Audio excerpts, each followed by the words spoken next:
I was an only child, and although I longed for a brother or sister, by the time I was 12, neither appeared. I remember when I was in junior school, the teacher, Mr. Bryce, asked everyone in class to talk about their siblings. And when he pointed to me, I said, yes, I have a brother and his name is Kenneth. Well, Kenneth was actually the son of my mum's best friend, Anne, who was a year older than me. My best friend, Carolyn, who was in the class at the time, said, "Why did you say that?" I just shrugged. I knew she wouldn't understand my need to fit in. After all, Carolyn had a sister, so she didn't know what it felt like to be an only child, with just my mutt of a dog Ruff for company. So when my brother John arrived, it was the happiest day of my life. His birth, however, was very traumatic for my mother. Even though she was a fairly slim woman at 5'2", her belly protruded somewhat, and for a couple of years she did actually look as if she might be pregnant. But according to my mother, she was just cursed with a big tummy, like her mum. One day, though, she doubled over, screaming in pain. The next thing I remember, she was being loaded into an ambulance. It turned out that she had a big tummy because she was carrying an ovarian cyst the size of a soccer ball. In fact, it was the biggest the doctors had seen, and it ended up in the hospital museum. But that wasn't the only thing inside my mother's stomach. Alongside the cyst, fighting for his life, was the 3-month fetus of my brother. It was touch and go for both of them, but fortunately they pulled through, and John was born a very healthy baby. During the 2 weeks my mother lay in the hospital recovering from her major and dangerous operation, I suffered physical and emotional scars of my own, albeit on a minor scale.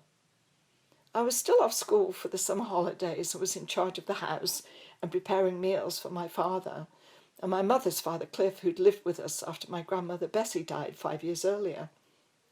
One day, while taking a pan of food out of the oven, I burnt my hand, which made me let go of the pan, resulting in hot oil splashing on my face and chest. I ran next door to the neighbour, Frida, who was called the German spinster, and she put cream on my burns, which fortunately weren't too serious. However, because they were noticeable on my face, it meant I couldn't go with my father to visit my mother in the hospital. When she asked him where I was, he told her I had a cold. But of course he couldn't tell her of the accident because he didn't want to worry her. A few days later, when the burns had calmed down, I went to see her. I sat at the side of the bed and she asked me to come closer. She spat on her hanky and said, "You've got dirty marks on your face." She then proceeded to rub at one of the burns above my lip. "Ouch," I yelled. I told her they were spots I'd been picking at. A week later, the gas man came calling. He was a tall, imposing man with an Irish accent and a shock of thick black hair. He wore heavy black boots and dark navy gas company overalls. He asked me if anyone was home, and I said, "No, just me." Big mistake. I innocently let him into the house so that he could read the gas meter, which was located under our stairs. He finished jotting down details of the meter reading, and just as I was ready to show him out, he suddenly plunged his hand inside my dress and started to fondle my breasts. He remarked that I had nice titties. I'll always remember his big hands and the texture of his fingers as they slid down the front of my blue and white cotton check sundress. I quickly moved away from him and towards the heavy brass candlesticks on the mantelpiece, thinking maybe I could hit him with them. He followed. I lied then that my father was sleeping upstairs and I was going to call him. The gas man smiled and winked at me as I showed him to the door. As soon as I saw him ride off on his bike, I ran next door to Frida again, but she wasn't home. So I crossed the road to the local pub, the Royal, which was managed by my aunt's in-laws, the Nettleships, and I told Mrs. Nettleship what had happened. She was so kind. She comforted me by giving me a big slice of chocolate cake and a large glass of milk. Her cake was the best I've ever tasted. Then she took me home, and we waited for my dad and Cliff to arrive from work. They were surprised to see her then. She told them of the incident with the gas man. I was shocked when my father said, "Why would you want to tell a lie like that?" Cliff agreed with him. "That's a terrible thing to say, I'll marry." "You better not tell your mother, you'll upset her," my father continued. I was devastated that they didn't believe me, while Mrs. Nettleship simply shook her head. She put her arm around me, kissed me on the cheek, and quietly said, "I'm sorry, love." Then she left.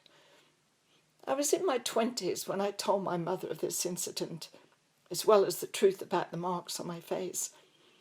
She said how sorry she was, but it wasn't her fault. I later began to understand how difficult it must have been for my father and grandfather, suddenly being faced with the reality that at the age of 12 and well developed, I was growing into a pubescent girl. I don't think they could handle it. But in the scheme of things, these were minor issues, and soon forgotten when John came into our lives. He was the sweetest, kindest little boy with a gentle, sensitive soul. I spent a lot of time taking care of him and loved every minute of it. I felt that he was much my baby as he was my mother's, but of course he wasn't. My brother Peter was born 4 years later, and it seemed that our family was complete. I liked being the big sister with all the extra responsibilities that brought, including permanent babysitting, which also came with its challenges. When Peter was 2 years old, he was constantly thirsty, and even while I was bathing him, getting him ready for bed, he tried to suck water out of the sponge. I put him in his pajamas, I lay him on the sofa, when he suddenly went stiff and his eyes rolled back in his head. He was having some kind of a fit.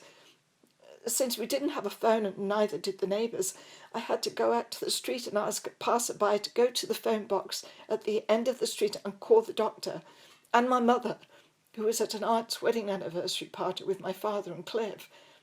Eventually the doctor arrived before my parents and determined that Peter was in a diabetic coma.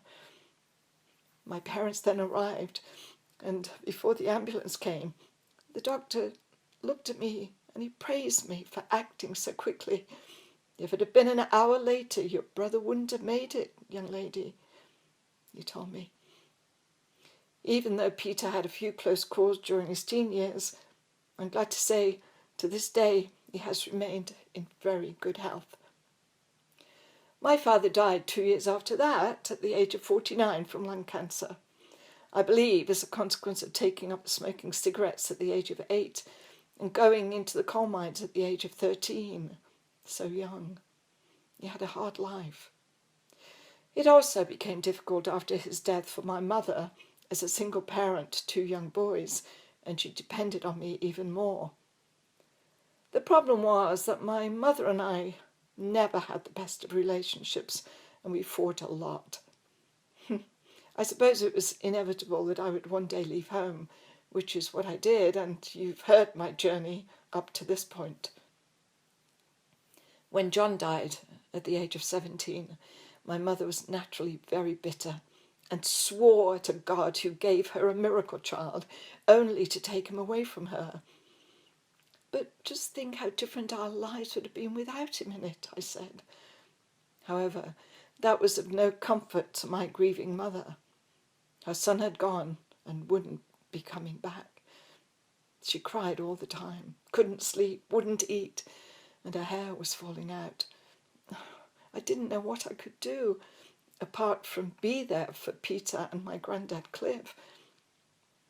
After John's funeral, and with the help of my mother's sister, Barbara, and her husband Jim, managed to get Cliff into a care home. With the weeks and then months ticking by, and knowing that if I was going to emigrate to Canada, I would have to do it soon, I had big decisions to make. But how could I leave my mother and brother at such a crucial time in both their lives? In desperation, I went to see my mother's doctor, the same doctor who attended Peter, and I explained the situation. He said, "Marie, you're a young woman and you have your own life ahead of you. Your mother will survive this. In fact, she'll be better off without you. She'll be forced to pull herself together for the sake of Peter and herself. And of course, she won't have you to rely on. It will make her stronger. So, with a heavy heart and feeling like I was deserting a sinking ship, I went ahead and booked my flight to Toronto. My mother never forgave me. Next time, being traumatized in Toronto and psychic healing. Thanks for listening.